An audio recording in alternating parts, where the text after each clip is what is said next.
Hello everyone and welcome to another video. और आज का हमारा टॉपिक है वर्क्स प्रोटेक्टेड बाय कॉपीराइट। अब कॉपीराइट क्या है? कॉपीराइट एक इंटेलेक्चुअल प्रॉपर्टी राइट है। ठीक है, अब इंटेलेक्चुअल प्रॉपर्टी राइट क्या होता है? इंटेलेक्चुअल प्रॉपर्टी राइट्स वो राइट्स होते हैं जो हमने अपने इंटेलेक्ट को यूज कर अगर कोई प्रॉपर्टी बनाई है, हमने अपने माइंड को यूज करके जो है वो कोई प्रॉपर्टी बनाई है, चाहे वो कोई इन्वेंशन हो, वो कोई मैंने पोएम लिखी है, कोई रिसर्च लिखी है, कोई बुक लिखी है, कोई मूवी बनाई है, तो हर उस ऐसी चीज जो कि हमारे माइंड को यूज करके बनी है, that is made with the help of our intellect, is included under intellectual property rights. इन्हीं इंटेलेक्चुअल प्रॉपर्टी राइट्स का एक पार्ट क्या है? इनका एक पार्ट है कॉपीराइट। ठीक है, कॉपीराइट जो है वो हमें प्रोवाइड किया जाता है, जिससे क्या होता है कि लोग जो है आपके काम की कॉपी ना कर पाए, उसको रिप्रोड्यूस ना कर पाए, और ये सब चीजें जो है आपके काम का यूज करके कोई और जो है वो कमर्शियल गेन जो है वो ना कर ले, इसके लिए कॉपीराइट जो है वो प्रोवाइड किया जाता है। आज की वीडियो में हम पढ़ने वाले हैं कि कौन कौन से वर्क्स हैं जो प्रोटेक्टेड हैं बाय कॉपीराइट इन इंडिया। देखो, सबसे पहले तो कोई भी कंट्री है, ठीक है, हर कंट्री के दो ऑब्जेक्टिव्स होते हैं। क्या? कि सिटीजन्स के राइट को प्रोटेक्ट करे और सोशल और इकोनॉमिक डेवलपमेंट हो। अब देखो, कॉपीराइट इन्हीं दो राइट्स को अश्योर करने के लिए जो है वो दिया गया है। अब क्योंकि ये सिटीजन का राइट है कि जो भी उन्होंने प्रॉपर्टी बनाई है उसको उसका जो है सेफगार्ड मिल सके, तो इसीलिए ये जो सिटीजन्स है और उनके राइट हैं कि वो जो है अपनी प्रॉपर्टी से खुद कमर्शियल गेन कर सके, खुद उसका यूज कर सके और खुद खुद जो है उसको कम्युनिकेट कर सके टू पब्लिक, तो ये सबसे पहले प्रोटेक्ट करता है सिटीजन के राइट को। और साथ में social and economic development. Social and economic development कैसे होती है? अब अगर मान लो एक पर्सन है, ठीक है, उसने मूवी बनाई, वो अपनी मूवी को खुद से कमर्शियली जो है वो एक्सप्लॉइट कर रहा है, तो उसके पास पैसे आ रहे हैं, उसके पास पैसे आ रहे हैं तो वो कंट्री की इकोनॉमी में भी तो हेल्पफुल हो रहे हैं, इकोनॉमी भी तो बढ़ रही है। जैसे इंडिया के किसी मूवी क्रिएटर है, ठीक है, कोई डायरेक्टर है इंडियन, उसने मूवी बनाई, तो कॉपीराइट है, तो उसकी मूवी जो है उसके पास ही कमर्शियल एक्सप्लॉइटेशन का राइट है और कोई नहीं कर सकता, तो बेनिफिट तो हमारी सोशल और इकोनॉमिक डेवलपमेंट को पड़ रहा है। तो इन टू फोल्ड ऑब्जेक्टिव्स के साथ जो है वर्क जो वर्क्स हैं उनको प्रोटेक्ट किया जाता है बाय कॉपीराइट। अब इसके लिए हमारे पास एक इंटरनेशनल कन्वेंशन है जो कि है बॉर्न कन्वेंशन। बॉर्न कन्वेंशन कब आई थी? बॉर्न कन्वेंशन आई थी 1886 में। ये फर्स्ट एक इंटरनेशनल कन्वेंशन थी जो कि डील करती थी किसके साथ? कॉपीराइट्स के सब्जेक्ट मैटर के साथ। अब बॉर्न कन्वेंशन का जो आर्टिकल 2 है, वो आर्टिकल 2 क्या कहता है? ये कहता है कि भाई सारे आर्टिस्टिक और जो लिटरेरी वर्क हैं, सबसे पहले तो ये प्रोटेक्टेड, ठीक है, अंडर द कॉपीराइट। अब सारे आर्टिस्टिक और लिटरेरी वर्क्स प्रोटेक्टेड हैं, ये हो गई पहली बात। दूसरी बात क्या हो गई? आर्टिस्टिक और लिटरेरी वर्क्स में क्या आता है? इट इंक्लूड्स ऑल, इसमें सभी आते हैं, नो मैटर विच फॉर्म और एक्सप्रेशन, हमें फर्क नहीं पड़ता कि इसकी क्या फॉर्म या क्या एक्सप्रेशन है, पर सारे आर्टिस्टिक और जो लिटरेरी वर्क्स हैं वो किसके अंडर आते हैं? उन सबको इंक्लूड किया जाता है और सबको जो है वो प्रोटेक्शन प्रोवाइड करी जाती है under the born convention of 1886। ठीक है, अब ये हमने बात कर ली इंटरनेशनल की, इंटरनेशनल जो रिकॉग्निशन है वो किन किन वर्क्स को दी गई थी। अब हम देखते हैं कि इंडियन कंटेक्स्ट क्या है। अब इंडिया में क्या सीन है? इंडिया में हमारे पास है कॉपीराइट्स एक्ट। ठीक, ये जो हमारे पास कॉपीराइट्स एक्ट है, ये क्या करता है? कॉपीराइट्स एक्ट का सेक्शन 13 जो है वो हमें बताता है कि कॉपीराइट में क्या क्या जो है वो इंक्लूडेड है, या फिर हम कहेंगे कि क्या क्या जो है वो इसका सब्जेक्ट मैटर है। ठीक है, तो ये सब कहाँ पर दिया गया है? ये सब दिया गया है in the copyright act of 1957। ठीक, अब ये क्या कहता है कि कहाँ कहाँ जो है कॉपीराइट अवेलेबल है। सबसे पहले जो भी वर्क है वो कैसा होना चाहिए, ओरिजिनल होना चाहिए, हमने खुद बनाया बनाया होना चाहिए, किसी का ऑलरेडी हमने कॉपी करके, मेरे को किसी की मूवी पसंद आ गई, मैंने अपने नाम पे बना दी, तो उस पे कॉपीराइट नहीं मिलेगा। काम जो है वो क्या होना चाहिए, ओरिजिनल होना चाहिए। ठीक है, अब ओरिजिनल में भी क्या क्या होना चाहिए, ओरिजिनल में भी जो भी कैटेगरीज दी गई हैं उनके अंडर होना चाहिए। जैसे कि हमारे पास हो गया आर्टिस्टिक, हो गया आर्टिस्टिक क्या हो गया, मैंने मान लो कोई पेंटिंग बनाई है, ड्राइंग बनाई है, कोई पोर्ट बनाया है, स्कल्पचर बनाया है, ये सारी चीजें हो गई। फिर हो गया लिटरेरी, लिटरेरी क्या हो गया, ऐसे लिखा है, आर्टिकल, पोयम, नॉवल, कोई भी स्क्रिप्ट लिखी है, ये लिटरेरी हो गए। ठीक है, फिर उसके बाद ड्रामेटिक, ड्रामेटिक हो गया कि कोई ड्रामा लिखा है या स्ट्रीट प्ले लिखा है या कोई भी ऐसी चीज लिखी है तो वो भी प्रोटेक्टेड है। और साथ में क्या हो गया, म्यूजिकल, म्यूजिकल में क्या आ गया, म्यूजिकल में आ गया कि कोई भी गाना है उसकी लिरिक्स लिखी है, फिर कॉम्पोजिशन बनाई है और किसी ने गाया है, तो ये सारे जो राइट्स हैं ये प्रोटेक्टेड है under the copyright.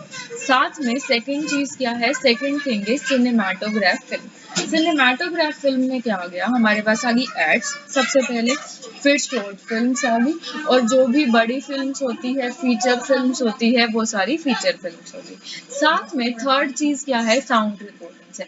Sound recordings में क्या आ गया, हमारे पास आ गया पॉडकास्ट हो सकती है, हमने कोई पॉडकास्ट बनाई है, ठीक है, किसी पर्सन की रिकॉर्डिंग है, किसी ने गाना गा के उसको रिकॉर्ड करके रखा है कि मैं इसको बाद में अपलोड करूंगा, वो हो गया। ठीक है, तो सारी ऐसे रिकॉर्डिंग्स हो गई।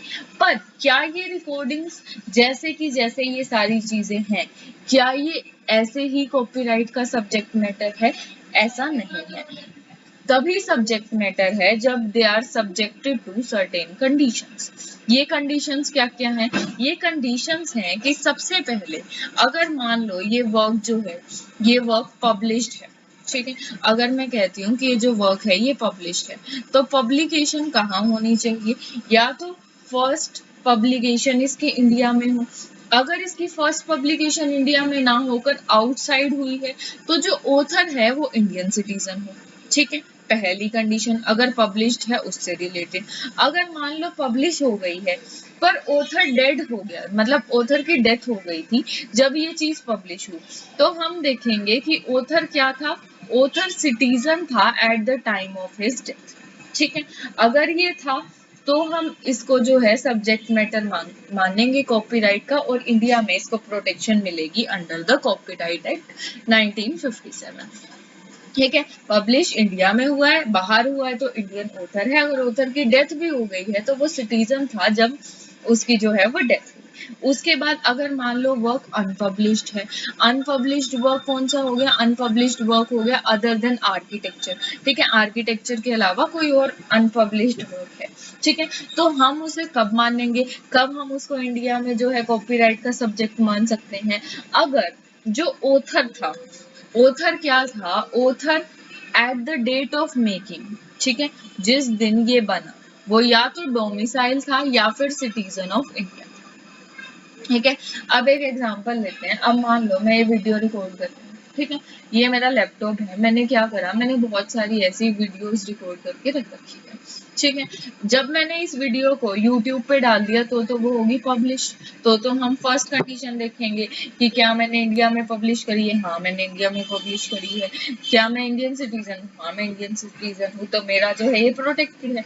अगर मान लो मैंने यूट्यूब पे पब्लिश नहीं करी और मेरे कंप्यूटर में स्टोर्ड है, और मुझे पता है कि मैं अपने आप जो है वो यूट्यूब पे अपलोड कर दूंगी जब मेरे को टाइम मिलेगा, तो अगर ये अनपब्लिश्ड है, ठीक है, तो क्या देखा जाएगा कि author at the making date, making date मतलब आज की डेट जब ये वीडियो जो है उसको रिकॉर्ड किया जा रहा है, उस मेकिंग डेट पर ऑथर डोमिसाइल है या सिटीजन है इंडिया का, या तो वो इंडिया में रह रहा है या फिर वो इंडियन सिटीजन है।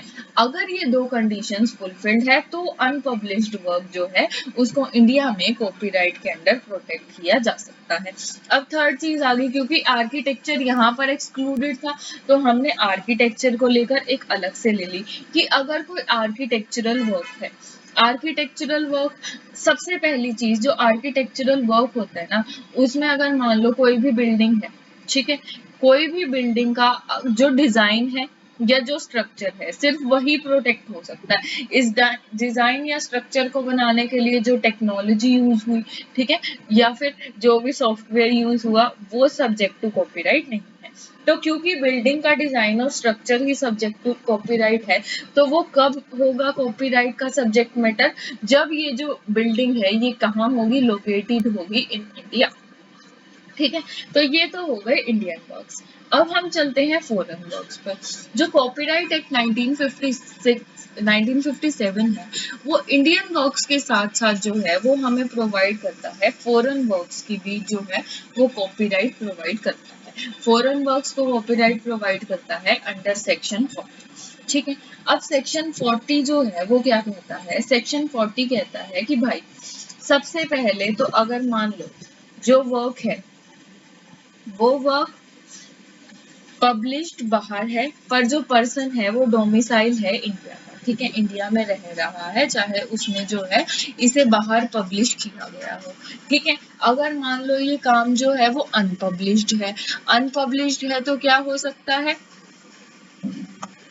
अनपब्लिश्ड है तो क्या होगा कि भाई ऑथर जो है at the time of making वो वर्क वो क्या थे? वो सिटीजन ऑफ इंडिया थे। ठीक है, अनपब्लिश्ड वर्क है तो जब उसने बनाया तो ऑथर जो है वो इंडियन सिटीजन है। ठीक है, उसके बाद थर्ड आ गया, अगर मान लो कोई डोमिसाइल है, ठीक है, डोमिसाइल है बाहर की कंट्री का, ठीक है, उसने कोई वर्क बनाया है पर उसने अप्लाई कहाँ किया है पब्लिकेशन के लिए या कॉपीराइट के रजिस्ट्रेशन के लिए? इंडिया में उसने अप्लाई करा है। अगर इनमें से कोई भी जो है कंडीशन वो सेटिस्फाई होती है तो हम क्या मानेंगे? तो हम मानेंगे कि ये जो वर्क है उसको हम कॉपीराइट एक्ट के अंडर जो है वो रजिस्टर कर सकते हैं, और जैसे इंडिया के वर्क के रूल्स अप्लाई होते हैं वैसे ही सेम रूल जो है इसमें अप्लाई हो जाएंगे। अब साथ में आता है सेक्शन 41। सेक्शन 41 क्या कहता है? सेक्शन 41 कहता है कि भाई अब मान लो कोई इंटरनेशनल ऑर्गेनाइजेशन है, ठीक है, उसका कोई वर्क है, उस इंटरनेशनल ऑर्गेनाइजेशन का भी वर्क प्रोटेक्टेड है अंडर कॉपीराइट। कब? अगर सेंट्रल गवर्नमेंट रिकॉग्नाइज कर रही है उसको इन द ऑफिशियल गैजेट। अगर सेंट्रल गवर्नमेंट ने उसे ऑफिशियल गैजेट में रिकॉग्नाइज करा है तो हम मानेंगे कि ये जो वर्क है ये सब्जेक्ट टू कॉपीराइट है इंडिया में। पर एक जरूरी चीज, चाहे वो इंडियन वर्क हो चाहे वो फॉरेन वर्क हो, पर एक जरूरी चीज ये है कि कॉपीराइट एग्जिस्ट नहीं करेगा। कब एग्जिस्ट नहीं करेगा? अगर सिनेमैटोग्राफिक फिल्म या साउंड रिकॉर्डिंग ओरिजिनल ना होकर इन्फ्रिंजमेंट है किसी और वर्क का, किसी और के वर्क को वायलेट कर रही है, किसी और के कमर्शियल राइट्स को जो है वो वायलेट कर रही है, तो तब ये जो है उसे नहीं माना जाएगा subject matter of copyright act. ठीक है, अब वही आर्किटेक्चरल वर्क वाली बात आ गई कि भाई डिजाइन और स्ट्रक्चर जो है सिर्फ इसका वही प्रोटेक्टेड है, ना कि टेक्निकल या फिर प्रोसेस जो उसको डिजाइन करने में यूज की गई है। अब सेक्शन 14 हमें मीनिंग ऑफ कॉपीराइट देता है। सेक्शन 14 वैसे बहुत डिटेल्ड सेक्शन है, पर यहाँ पर मैंने बहुत ही ब्रीफ में एक डेफिनेशन ऑफ कॉपीराइट लिखी है जो कि सेक्शन 14 में दी गई है, जो कि कहता है कि कॉपीराइट वो राइट है जो कि अगर मैं एक पर्सन को ट्रांसफर कर देती हूँ, ठीक है, अगर A to B जो है ये राइट ट्रांसफर हो रहा है तो ये ऑथोराइज करता है बी को वो काम करने को या उसका सब्सटेंशियल पार्ट जो है उसको करने को। अब इसका एग्जांपल देखते हैं। अब लेट्स से कि मैंने एक रिसर्च पेपर लिखा, ठीक है, मैंने बहुत दिन लगा के बहुत मेहनत करी और बहुत घंटों घंटों लाइब्रेरी बैठी रही और मैंने एक रिसर्च पेपर लिखा। अब मेरे को एक आदमी आया और वो कहता कि I will pay you 20K और आप मुझे जो आपका रिसर्च पेपर है वो दे दो। अब मेरे को पैसों की जरूरत थी, मैं यार थोड़ी और मेहनत कर लूंगी, इसको बेच देती हूँ। मैंने ये रिसर्च पेपर उस आदमी को दे दिया। अब मैंने ये रिसर्च पेपर उस आदमी को दे दिया तो वो क्या करेगा? वो इसको पब्लिश कराएगा, उसके पास राइट है, मिल गया। तो इसी का नाम है एक तरीके से कॉपीराइट। ठीक है, मैंने क्या करा, उस इंसान को ऑथोराइज कर दिया कि या तो वो मेरा पूरा रिसर्च पेपर या फिर इसका कोई स्पेसिफिक पार्ट जो है उसको यूज करे, उसको पब्लिश करे, या जो भी उसको जरूरत है उसके लिए जो है उसको ऑथोराइज कर दिया। तो यही है हमारे पास कॉपीराइट। ठीक है, तो आज की वीडियो में हमने पढ़ा वर्क्स प्रोटेक्टेड बाय कॉपीराइट। और भी जिन भी टॉपिक्स पर आप वीडियो चाहते हैं उन्हें मेंशन करें इन द कंटेंट सेक्शन। ऐसी ही और वीडियोस के लिए बने रहिए। Thank you.